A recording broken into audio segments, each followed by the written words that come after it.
Shalom, salam jumpa dalam renungan harian kita, Senin 26 Desember 2022. Selamat Natal untuk kita bersama, semoga damai Natal yang baru kita rasakan, kita alami, senantiasa menggelora dalam hati kita untuk tetap berjuang hidup di dalam damai dan tentu saja menjadi pembawa damai. Saudara-saudariku yang terkasih, kemarin kita bersukacita karena kelahiran Tuhan kita, Yesus Kristus. Satu hari setelah perayaan besar bagi kita ini, kita sudah dihadapkan pada situasi yang berbeda, yakni pada peringatan Santo Stefanus, martir pertama gereja. Kemartiran Santo Stefanus adalah buah cintanya kepada Yesus Kristus. Dia yang dipenuhi dengan iman oleh karya Roh Kudus, berani berdebat, berani mempertanggungjawabkan imannya akan kebenaran tentang Yesus Kristus. Di balik sukacita Natal dan martir ini, ada panggilan bagi kita untuk menyadari bahwa kita tidak hanya tinggal bersukacita, khususnya karena perayaan iman. Kita juga diberikan pertanggungjawaban untuk tetap setia membela kebenaran akan iman itu sendiri. Orang yang sungguh bersukacita karena iman itu harusnya juga terwujud sempurna dalam kemauan untuk membela iman itu, sekalipun harus menyerahkan nyawa. Saudara-saudariku yang terkasih, kita tahu juga dengan baik dan benar bahwa Allah lah dengan kuasa Roh Kudus yang mendorong dan memampukan seseorang untuk sanggup mengabdikan, memberikan nyawanya demi Kristus.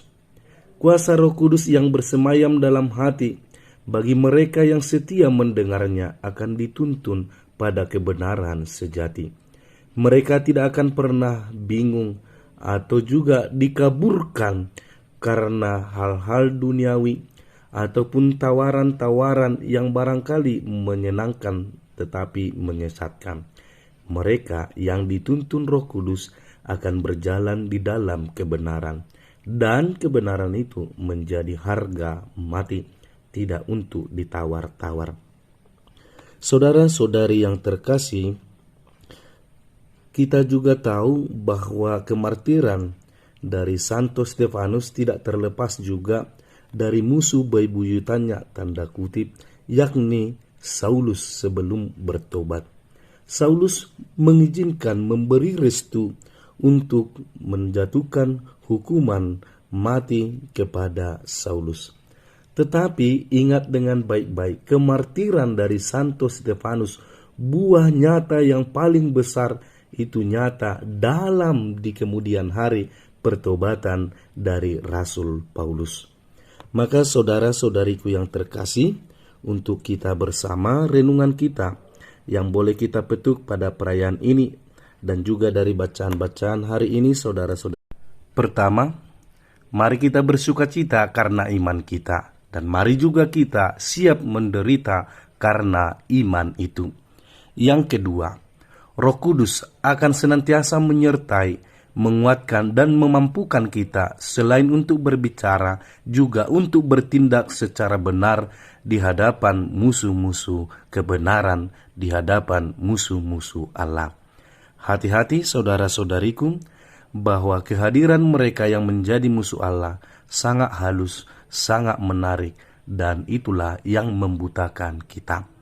Maka mari kita setia mendengarkan suara Tuhan, suara Roh Kudus yang telah bersemayam di dalam hati kita. Dan yang ketiga, dalam semangat Natal, dalam damai Natal yang baru kita terima ini, mari kita hidup di dalam damai Tuhan. Shalom, Tuhan memberkati. Amin.